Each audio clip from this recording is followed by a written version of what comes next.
and welcome to Power Play on this Wednesday evening. I'm Vashi Kapelos in Ottawa. Tonight, racing through the House. This bill enjoys incredibly broad support, and we're pleased to be making progress on it. Rushing a bill in 7 days is not the Canadian way. Prime Minister Mark Carney's Building Canada Act is on a fast track, backed by the Tories, to pass the House by the end of the week, less than a month after its introduction. In moments, Government House Leader Steve McKinnon will join me live in studio. Then Assembly of First Nations National Chief Cindy Woodhouse, who says the government should slow it all the way down, will be here as well. We've also got the MP who stepped aside for Pierre Poilievre. One of the comments that I'd made to him right after the election is we need to figure out a path to get you back into Parliament. We'll go one-on-one with Damien Currick, the newly former member of Parliament who's just given up his House of Commons seat officially to give Pierre Poilievre a path back into the House. That is coming up. Plus, our front bench is set to dig into the rush through the House and Currick's reasons for giving up his seats. This evening, Sharon Carr, Jamie Ellerton, Carl Belanger, and Hannah Thibodeau will be here. That's a little bit later on in the program. First, though. We ran an election campaign on themes associated with getting the country's economy moving, with lowering interprovincial trade barriers. I've been talking with chiefs for at least 10 days on this, asking their thoughts since we introduced it. And really what we haven't done properly is communicated what's in the legislation. Given the urgency, maybe this is the best we're going to get under the circumstances, and the fact that we only have a few days to pass the legislation. And we should move quickly to get good projects built as fast as possible. But that's not to say we should have unfettered discretion or unchecked power in the government. We've got to make sure there are guardrails.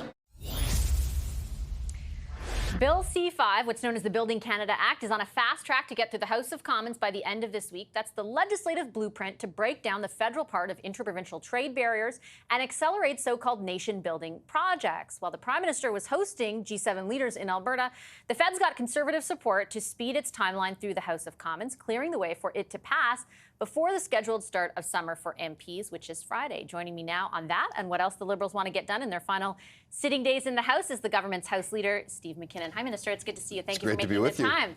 I want to start off on the process of this, because I remember a few weeks ago the Prime Minister saying if this bill needs more time in order to pass, then the House will just sit longer. So why are you rushing it?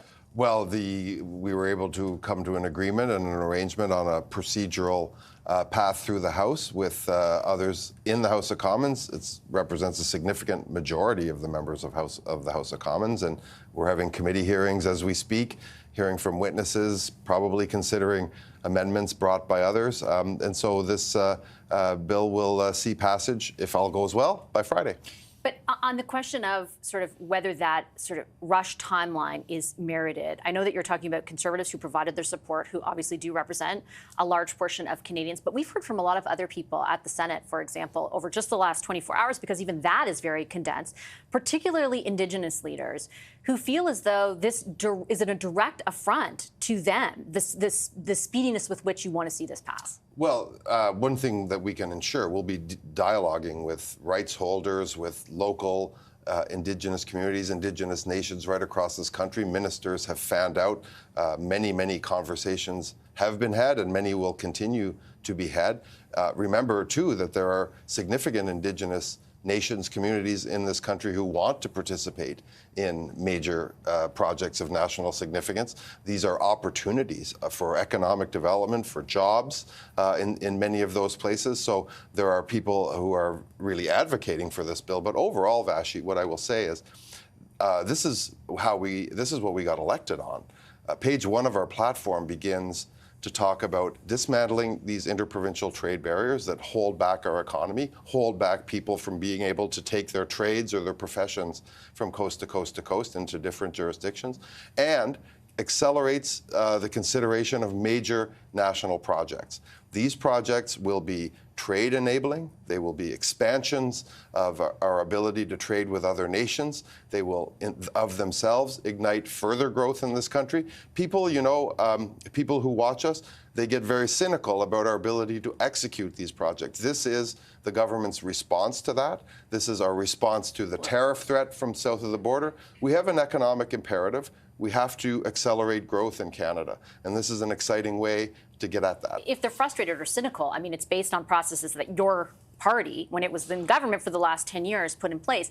And my question with respect wasn't about the... To be fair, they're based on processes that have grown, indeed, over years and across governments. I mean, the Impact Assessment Act was your government's process. Many times overlapping at the federal level, and then they themselves overlapping with provincial regulations and provincial assessments. So it is important to disentangle those. We cannot sit here and say every regulation in every jurisdiction, in every field in the country is perfect. And so this is the government saying... Sure, but I was, to be fair, by members of cabinet over the last 5 years, I was expressly on multiple occasions told just that the Impact Assessment Act allowed for the building of big projects in an expedited manner. And now you're conceding with the introduction of this that was not the case. Well, it has enabled projects, but it's too slow. It takes too long. These are complicated projects. Indeed, they merit rigorous assessment. They will continue to get rigorous assessment. There will continue to need to be prior and informed consent from Indigenous nations. We will continue to protect the environment. None of that is sacrificed. However, we will be accelerating these projects. This is important. Canadians are demanding this, and this is our response to that. So my question to you on that is, how is that possible? How are you going to continue, for example, to adhere to the duty to consult free and prior informed consent, plus environmental considerations? How are you going to do all of that and expedite the process to get it built? Because how I understand the bill is, if something gets on this list, it is approved. The onus has shifted. It's de facto approved, and then the conditions are established thereafter. But yes, there's also stuff set out in this bill that says the minister can, in charge of it, can say, I don't want that condition. This is meant to elevate projects of national significance, projects that will have been identified after a process of consulting with Indigenous peoples, consulting with all the premiers in the 13 provinces and territories. So by definition, they will be exceptional projects, growth-spurring projects. Over the longer term, the government has an ambition and a commitment to make this process go quicker for all projects so that we can aspire to growth in this country, so that we can aspire to build things that will, yes, make more dynamic economies in Indigenous nations, make more possible diversifying our trade. These are good things, Vashi, and we should be celebrating that this government is pivoting to achieving that economic growth that I think Canadians all know, certainly the government does, that we need. I think, though, scrutinizing the way or the manner in which your government intends to do that does not mean that someone is saying we shouldn't have economic growth. There are very valid voices from Indigenous leaders who testified, right? Yep. These are not people who are saying we don't want economic growth or we disagree with what the government is pitching as far as their ambition. They're simply saying you're ignoring our voices in drafting this bill. Well, that couldn't be more. That could not be more incorrect. You've given them 24 hours to submit their feedback. This is framework legislation. When the rubber hits the road will be when projects are identified, then they come forward. And yes, there will be a responsibility to consult with impacted Indigenous nations. There will be an essential part of the process to consult with provinces. And obviously, private investors, unions, and others will have to bring forward these projects. So we're not out of the woods yet, so to speak, but we have found a path to get national projects, significant projects, projects that will put skilled tradespeople to work, and projects that will help grow our economy done more quickly. So what happens if an Indigenous group, let's say along the pathway of whatever the project is, comes back with a certain number of conditions, or the Department of Environment and Climate Change comes back with environmental conditions? I read the legislation as allowing the minister in charge to say, hey, actually, that condition I don't agree with, so I'm not going to include it. Doesn't that just get this whole thing stuck back in court, and it's not build Canada anymore, it's just build Canada back in court? Well, it's hard to deal with a hypothetical, but what I will say is that this is meant to streamline that process so that instead of having several ministers, and in some cases overlapping provincial and federal assessments going on simultaneously or even sequentially, which we have seen, what we're going to do is make sure there's a minister who shepherds these processes through and is able to move these things along, yes, in parallel, so that we can get to a quicker outcome and a quicker result. In some cases, these projects may not pass muster, but we're hoping that we can get to a yes or a no much more quickly. But you are getting to a yes or no very quickly because the bill designs a system in which the onus is shifted. It's not like we spend years laying out the conditions for approval and then say something is approved. If it gets on this list, this bill says that it's approved de facto and then the conditions are set. So aren't you misrepresenting it? No, I'm not misrepresenting it at all. We said clearly in the election campaign, we're going to get national projects, economic enabling projects, growth projects for this country done more quickly, and this is how. But how do you do that without basically ignoring some of the things that protect the environment or inform a duty to consult or how do you I don't understand. It does not sacrifice environmental standards or our constitutional. But it can. A minister can. That's the power it affords a minister. It does not sacrifice any of those things to try and do this more quickly. We cannot sit back here. We do not have the luxury of sitting back here and saying every timeline of every regulation in every level of government is just perfect.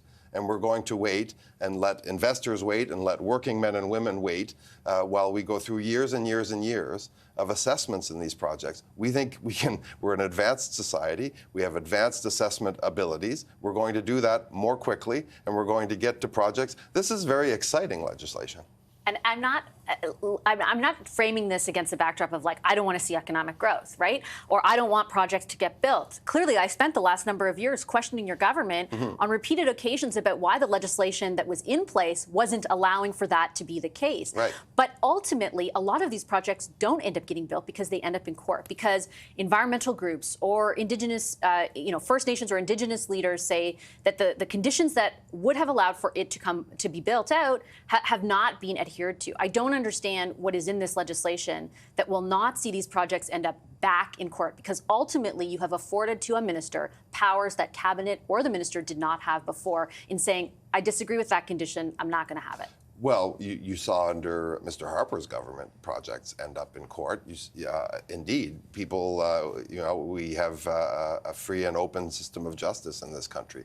This process streamlines all of those approvals and all of those assessments, gets us to a yes or a no more quickly, or in most cases, gets us to the conditions that are meant to assuage the very concerns that are brought up by Indigenous peoples, by environmental groups, by other proponents, by neighboring communities, and what have you. We're going to get to through these processes more quickly. What does that do? That gets investment dollars off the sidelines and investing into our communities. That gets men and women in our skilled trades back to work, building this kind of infrastructure. These are good things.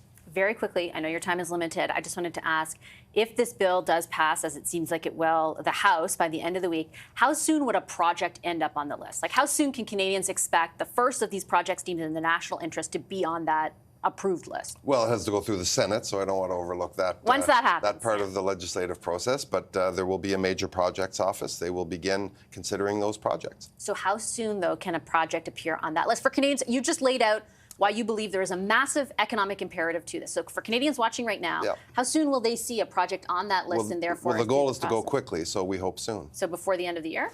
Well, I'm not going to speculate on individual projects.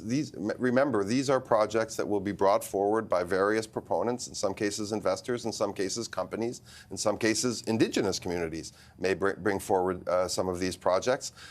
And when they do, they will enter into this accelerated process, and we will keep those safeguards in place, but we'll get to job creation and growth in this country much more quickly. Okay, I'm going to leave it on that note. Minister, a pleasure as always. Thank you for taking the time. I appreciate it. Steve McKinnon is the government's House Leader. We'll talk more about what you heard from the minister with our front bench a little bit later on. Sharon Carr, Jamie Ellerton, Carl Bélanger, and Hannah Thibodeau will be here. First, though, after a short commercial break tonight on Power Play, why give up a House of Commons seat that you just won by a large margin for a leader who lost his own? Newly former MP Damien Kirk is my next guest. Stay right there.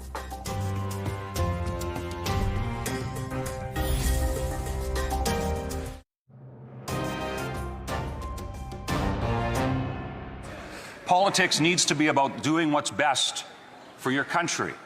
So for the people of Battle River Crowfoot, you put your trust in me. I have a simple request to all of you. I would ask that you trust me as I ask you in this upcoming by-election to put your trust in Pierre Poilievre and elect him as the Member of Parliament for Battle River Crowfoot. That's former Alberta MP Damien Currick giving a farewell address to the House of Commons. He was re-elected in the Alberta riding of Battle River Crowfoot on election night with more than 80% of the vote. The same night, Conservative leader Pierre Poilievre lost his Ottawa area seat. Currick subsequently announced he would resign his seat so that Poilievre could regain one, and that officially happened this week. Hi, Mr. Currick. Good to see you, and thank you very much for making time for this conversation. I appreciate it. Hi there, Vashti, and it's good to be with you. I wanted to start off and just ask you how you're feeling, basically. Yeah. I know you made this decision right after the election, but how you feel now that it's kind of become a reality.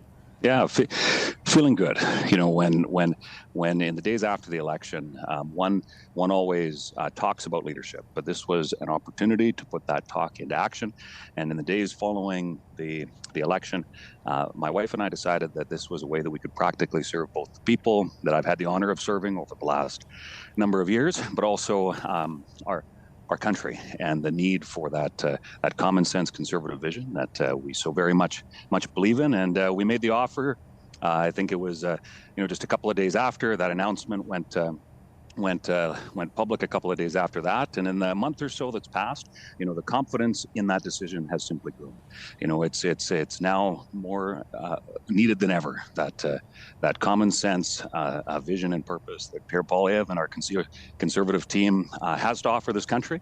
We see it reflected in part through what the Liberals have been promised during the campaign and continue to talk about now more than ever, to ensure that that leadership that is so absolutely vital for the future of our country is provided. So I'm feeling good. And now that it's official, looking forward to being able to spend a little bit more time here in Alberta's beautiful special areas.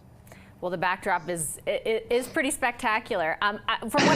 From what I can gather from what you said, this was, and please do clarify if something else is the case, but it sounds like this was a decision you made on your own. Was there ever a request from Mr. Poilievre, for example, or from the party brass for you to do this? No. Look, It was an offer that my wife and I made to Pierre and Anna. One of the comments that I'd made to him right after the election is we need to figure out a path to get you back into Parliament, and had some questions about making sure that he understood what it's like to represent rural Alberta. But we made the offer. It wasn't pressured, wasn't forced, wasn't asked. It was us offering this to resign to trigger this by-election, and right from the top.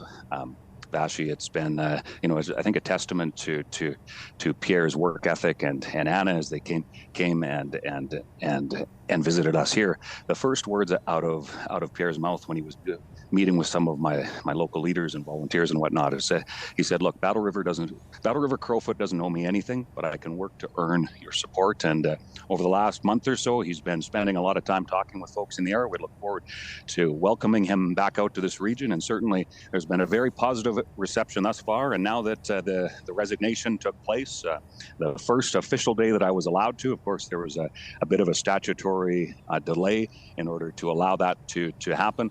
Now that that's officially taken place, and we hope that the Prime Minister sticks to his word and calls it at the soonest opportunity.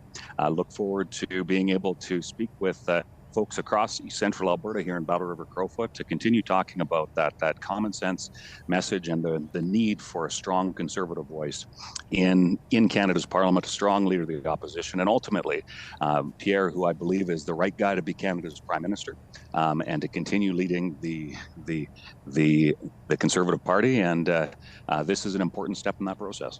I have a number of questions about your constituents in a moment, Sure. but there was some reporting that you were, I think, a number of months away, for example, from qualifying for your pension. You've been an MP for a long period of time representing your riding. Did the party offer to compensate you for what you're at a loss for, or is there anything that you're getting in return for this decision? No, and actually, I didn't get into politics for my pension. I got into politics to serve the communities in which I grew up in, played sports in as a kid, and have continued to volunteer prior to running for office. Volunteering as somebody passionate about politics. So this was a practical way that I could give back to the region that I love and care about so much, and look forward to being able to see Pierre be that passionate representative of this region in Parliament. And when it comes to the question about the pension, look, like I said, I didn't get into politics because of the pension. And when one talks about leadership, one has, those rare opportunities in life where you can put that talk of service into action, and that's simply what this was. And in the meantime, I look forward to being involved, both helping Pierre and in whatever way I can during the by-election here locally, and continuing to support the Conservative cause. Not sure exactly what that looks like yet, as I'm sure you can imagine. It's been a busy month or so dealing with the details of planning for the resignation that took place yesterday. But look forward to being able to spend more time with my wife and kids here in rural Alberta, while I continue to support that national Conservative cause. And plus, I've farmed both prior to my time in politics. I've been involved in my family's farm during my time in politics, and I look forward to being able to spend a little bit more time on a tractor in the meantime. And but when it comes to the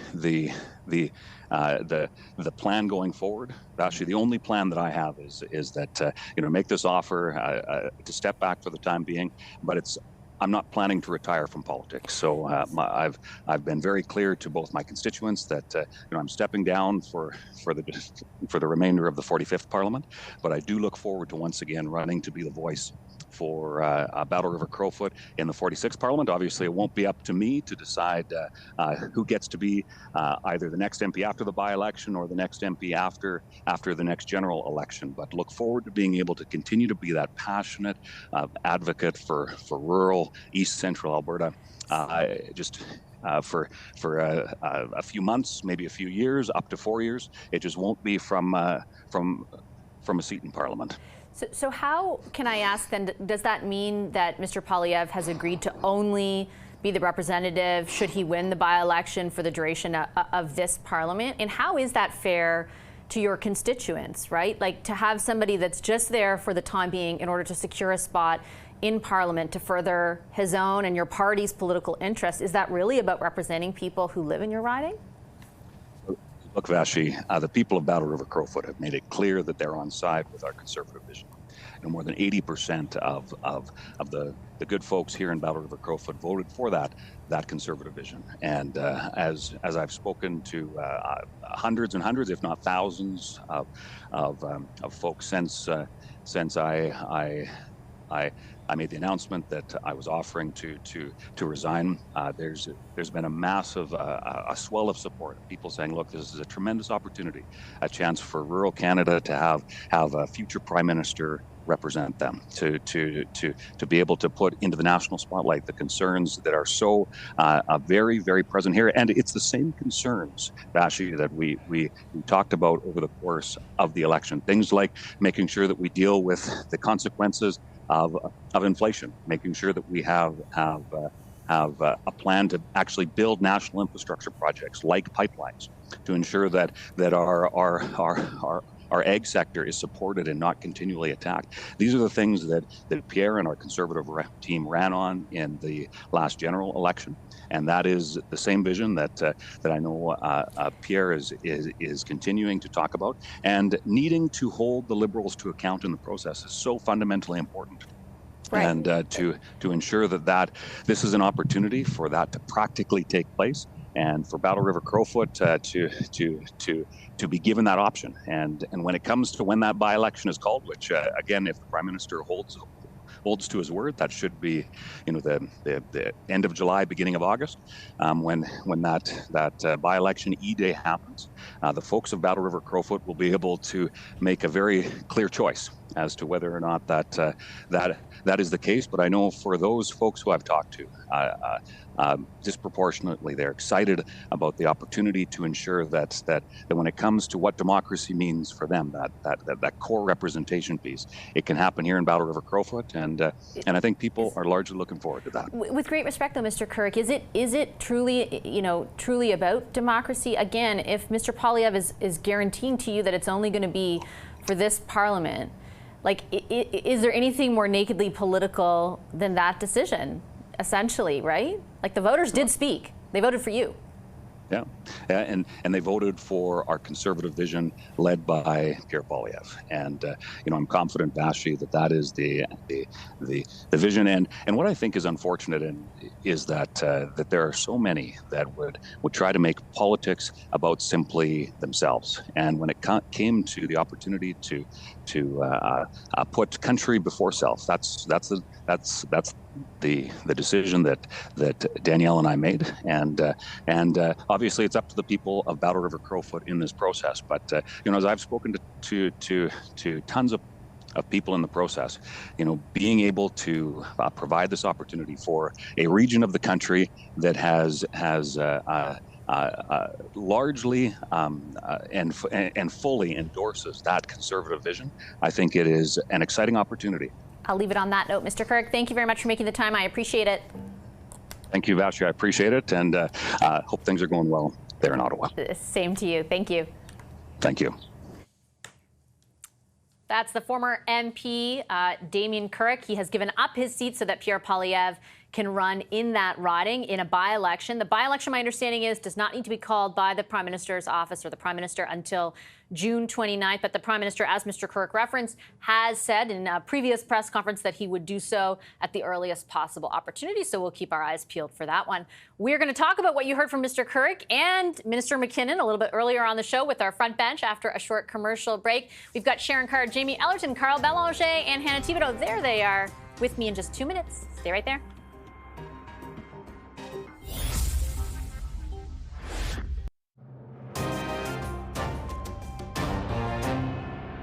I think we should move quickly to get good projects built as fast as possible. But that's not to say we should have unfettered discretion and unchecked power in the government. We've got to make sure there are guardrails. We require the ability to undertake big projects in this country, and this legislation enables that. Well, we are only a month into Parliament, so we didn't have a whole lot of time beforehand to plan it and to get consultation and to get agreement. First Nations are very disappointed, First Nations rights holders, that they're being shut out of the process. 7 days is not enough time to look at a big bill like this that impacts rights. Welcome back to Power Play. Despite opposition both within and outside his caucus, Prime Minister Mark Carney's bill to expedite big projects in the so-called national interest with new and expanded powers for cabinet is on track to pass the House this week, less than a month after it was first introduced. The Prime Minister got Conservative support in the House of Commons for that fast tracking. How will the strategy play out for him in the government? Let's bring in our front bench to talk about that. Sharon Carr is former Deputy Chief of Staff to former Finance Minister Bill Morneau. Jamie Ellerton is a Conservative strategist and the founder and principal of Canaptus. Former interim NDP National Director Carl Belanger is with us. He's now the president of Traction Strategies. And rounding us out tonight, Hannah Thibodeau is a former news anchor. She's now an executive communications officer at Global Public Affairs. Hi, everybody. Very nice to see you. Sharon, I'll start with you. I get the economic imperative that the government is spelling out. I understand how they think that there's a lot of Canadian support for what they're trying to do at a high level. But this is really fast, and I feel like there's definitely, genuine opposition to the process.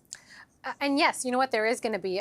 What I would say, though, is that it takes too long in some cases, and now it's a little bit too fast. Are they going to have to maybe somehow find a way to get to a place where it's a little bit longer? I don't think that's going to be possible at this point, but we are in a place where things don't get built in this country. I can speak from experience, having worked for the company that tried to build the Energy East pipeline and the Keystone pipeline, and the number of consultations that I have gone to that led to nowhere but billions of sunk dollars. It's really material. So there's going to be opposition, but for center-leaning liberals like myself, I actually like this bill because I'm tired of seeing things take forever to get done. So I'm all for building infrastructure.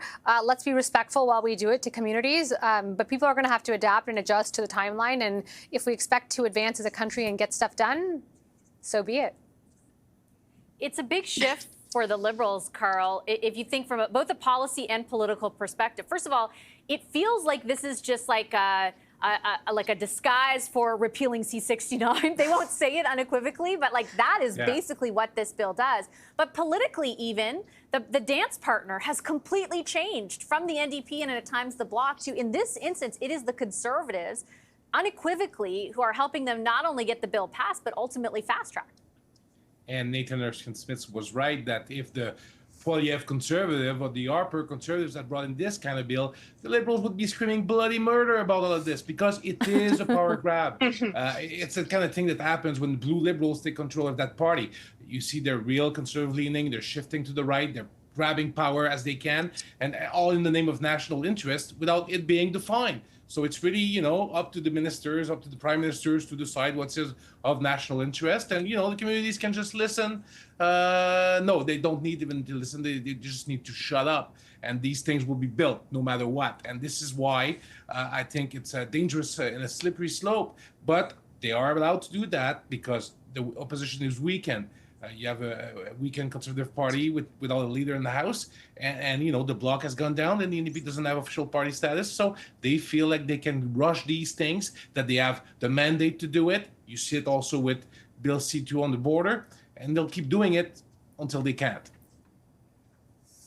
I think, Jamie, to sort of counter that, and I understand exactly what Carl is spelling out, it was the genesis of much of my challenge to Minister McKinnon. At the same time, like, he makes a fair point in that if the Conservatives are helping them move this through and do believe in basically what the intention behind it is, that is reflective of the vast majority of Canadians, right? 85% of them approximately who cast a vote for either of those parties. Yeah, absolutely. And I think even some of the opposition you're seeing, I would say it's almost has a feel of usual suspects who come out and oppose everything always. Whereas when you listen to how the Prime Minister talks about this, it's ultimately the namesake of your show. It's the ultimate power play. He's kind of put into position the power of cabinet to identify big projects, which allows this government, specifically the Prime Minister, who's been its chief negotiator with just about everyone, to be working with the premiers, working with Indigenous leaders, and working with industry to identify projects, to prioritize them and get them through, and empowers the minister to be able to essentially use legislative authority through the stroke of the minister's pen, still held accountable to Parliament, to move things forward. So I know some Conservatives from the kind of the think tank world are talking about how this legislation is imperfect and it puts too much political power into the minister's hands. But ultimately, I think when you look at how you've seen competing visions as to how to try and go about getting stuff built, and stuff's not getting built, as Sharon has already rightly pointed out, this is saying there's going to be politics, so we're going to own the politics, and let's actually try with ongoing real cohesion to get stuff built. And for the 15% of Canadians that are offside, I think you're still going to see high environmental standards upheld. I think there's a basic acknowledgement that modern day engineering can actually truly work wonders. And this isn't the day of the early industrial revolution, the way some of the doom and gloom types and talking and opposing these projects come forward with. And it's clear to Canadians who's ultimately responsible for this. And it's Mark Carney. And I think he feels like he's going to be on the right side on the majority of Canadians and trying to actually get stuff built, as opposed to having endless cycles in Ottawa playing politics with this and seeing nothing get done. I think, Hannah, that can all be true, but it can also be true that they could be setting themselves up to be stuck in court and actually set back the imperative of building things out. Because although it might be a minority of Canadians who are voicing their concerns right now, many of them are rights holders, right? Or people that the government does have a duty to consult. And I understand Minister McKinnon's point that they're going to do everything and all of it just in a shortened amount of time. But we have not really seen evidence previously of a government able to do that and not end up in court. Absolutely.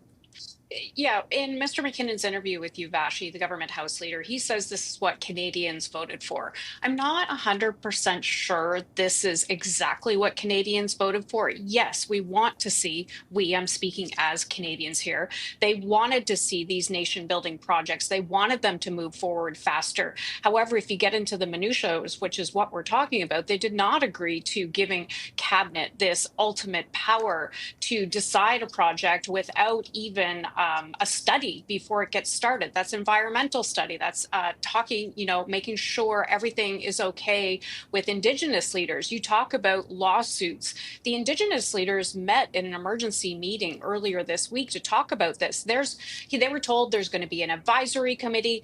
all of those types of things, but they're not even sure how that's going to play out. So there's still so many questions. And if Steve McKinnon, the government House Leader, and the Prime Minister are so confident in this, then just say, yes, we are going to do it this way. And this is the reason why, rather than playing politics and trying to skirt around the issues on national television. Admit, yes, we are doing this because we have to make it faster. We have to go from 5 years to 2 years. So just be honest with what you're doing rather than trying to make it sound like they're not just trying to override Bill C-69, as you say, Vashi, because that's the real truth behind everything. So there's stuff happening at the provincial level as well, like this. In both Ontario, they have a similar piece of legislation which affords, basically the government there the ability to circumvent certain laws that are in place if they deem it, the economic imperative to exist. There's something like that going on in a little bit of a different way in BC. In Ontario, Sharon, I just want to play for you something that Doug Ford said today, the Premier of the province, about the opposition, about the pushback, essentially, particularly from Indigenous communities, and then I'll get your reaction. This is like handing an opportunity on a silver platter to First Nations that by the way, I have treated like gold. But there's going to be a point that you can't just keep coming hat in hand all the time to the government. You got to be able to take care of yourselves. And when you literally have gold mines, nickel mines, every type of critical mineral that the world wants, and you're saying, no, I don't want to touch that. By the way, give me money. Not going to happen. Sharon, what do you think? I think he had an oopsie moment with what he meant to say there. I definitely understand what he was trying to get at. It was probably not the appropriate language to use. I think it's his frustration. So I would definitely caution around that type of tone and tenor towards Indigenous communities, because again, it's not helpful as part of our reconciliation process and how we educate ourselves. But what I will say is the frustration that Premier Ford has, it's not just a frustration that he has. We have to remember where a lot of this is coming from. A lot of this is coming from the fact that we've been going through this tumultuous period with the U.S. and we have realized that we as Canadians, as a country, need to operate as one economy, not 13 different economies. We need to build things here. We need to get things done quickly so that we and Canadians can take advantage of them. And I think the frustration he's voicing is what Canadians feel. I would not have used those words in that language necessarily. I think there's ways to communicate that without it being offensive. But I think we can all agree that we understand where the frustration is coming from.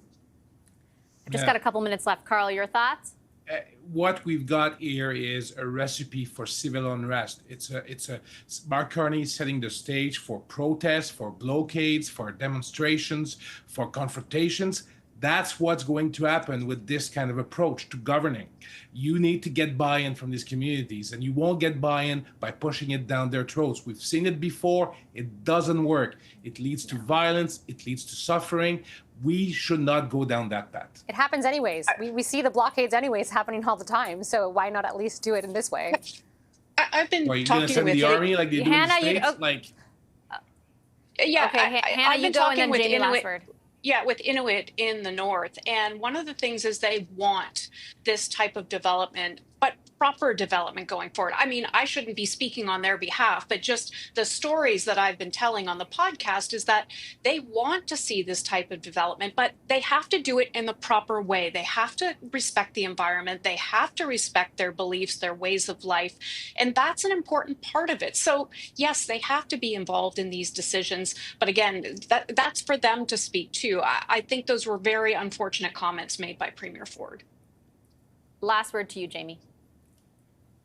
Yeah, I think when you look at the debates and what's going to come forward here, I think it is incumbent upon media and anyone covering this to actually recognize that there is a very wide diversity of opinion amongst First Nations communities right across this country. And you don't get to point at the one group that happens to agree with your political position and say they represent everyone. And there are going to be some acrimonious debates and conversations ahead. But the reality is, I think Canadians writ large, including Indigenous Canadians, want to see prosperity, want to see our economy grow, and want the jobs that come with that, so that everyone's quality of life and standard of living increases. And there's ways we can do that responsibly using modern engineering and kind of have a yes and here's how, as opposed to an all or nothing approach, which has seen 20 years of very little get built in this country. Okay, I got to leave it on that. No, great discussion. Thanks, everybody. Appreciate you making the time. Our front bench, Sharon Carr, Jamie Ellerton, Carl Belanger, and Hannah Thibodeau. We've got more Power Play on the other end of a short break.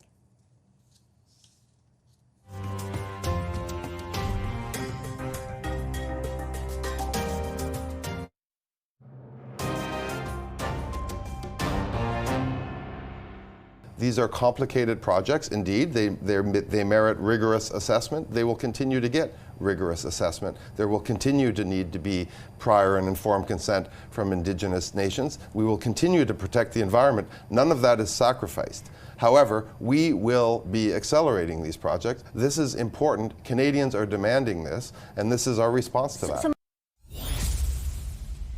That's the government's House Leader, Steve McKinnon, earlier on this program, responding to concerns from MPs and stakeholders about the government's decision to fast-track a big bill through the House of Commons. C5 is a sweeping piece of legislation that overhauls the process to approve natural resource projects or other projects in the national interest, giving new and expanded powers to Cabinet. Conservatives supported the bill's fast track, but Assembly of First Nations National Chief Cindy Woodhouse-Nepnack is sounding an alarm. Hi, National Chief. Pleasure to welcome you to our set. Thank you so much for coming in. Thanks for having us. Is it the bill itself or the rush timeline that you're taking issue with?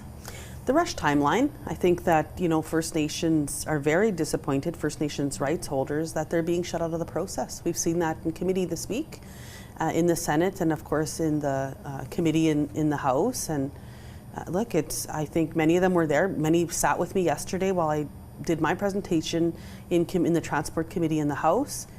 But there were so many voices there that wanted to have their rights holders that were there that wanted to speak, and we didn't give them that respect, and I think this country could do better. Do you mean when you say shut out of the process that only certain people were allowed to testify as this sort of legislative process unfolds in a very quick manner, and not everybody who wanted to say something was able to? Is that what you mean? Well, we had submitted a list last week. There was lots of people that wanted to speak, that had an opinion. Unfortunately, there's some as well, I think 34 First Nations that probably even hadn't had a chance to look at the bill because they're busy fighting fires across the country. And I feel for them as well. They haven't even had a chance to look through their emails because they're so busy.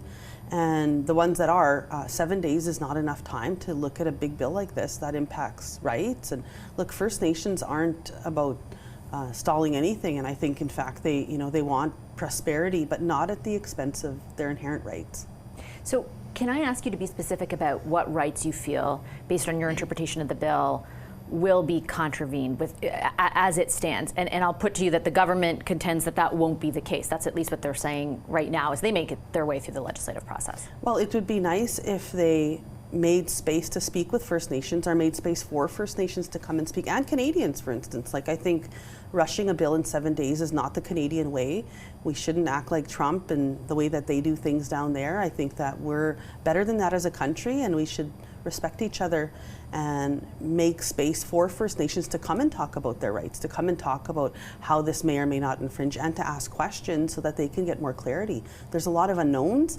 And even just talking about major projects, for instance, what are they? Where are they? And I know First Nations want to ask those questions, and they haven't had the chance. The justification for that expedited timeline, as you point out, that the government has put forth is largely around the crisis, right, that exists because of the economic threats that Donald Trump has made and the tariffs that he has leveraged. Essentially, the argument is that it has sort of illuminated Canadians to the view that we aren't doing as much as we could be doing to advance our own prosperity, and that that prosperity has been, if anything, on a decline because of an inability to get stuff built. That's how I interpret what the government's argument has been thus far. Does it make sense? Do they have a point that we are in a crisis, and if not now, when? Well, I think First Nations have been in a crisis for a long time. We don't have access to schools right now. When we want a loan to build, say we wanted to build a hospital, for instance, we would have to go to the government and ask for a ministerial loan guarantee.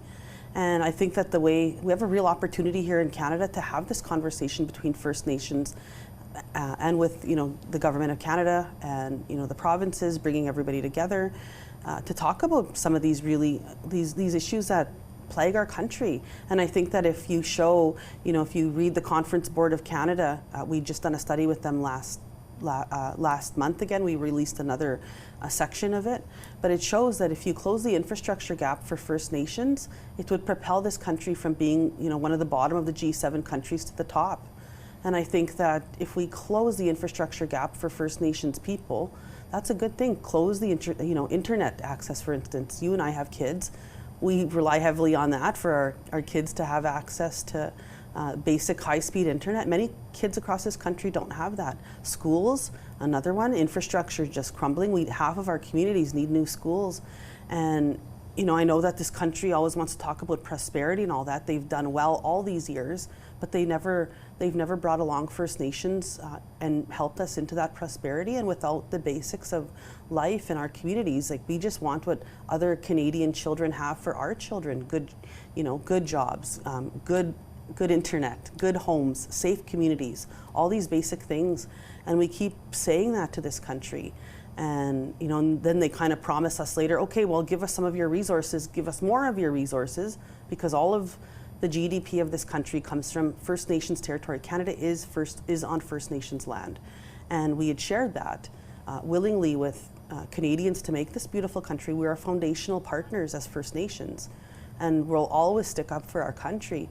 But at the same time, our country has to stick up for us and give us help us close the infrastructure gap once and for all of our kids across this country. Is there a way to do both of those things at the same time? Is there a way for the government to more adequately, and I don't think it's fair to say that they didn't address it at all, because there have been some advances, but I do take your point that it's certainly not at a level that would be commensurate with the rhetoric that's being employed, right?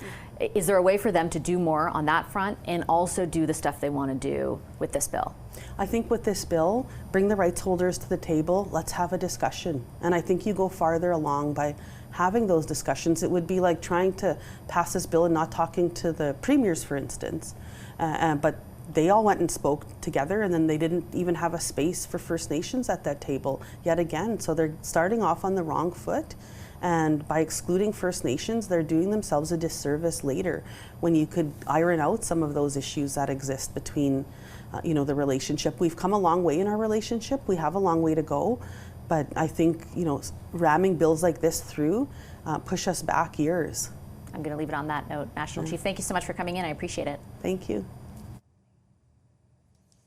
National Chief of the Assembly of First Nations there. We'll take a quick break. We're back in a moment right here on Power Play.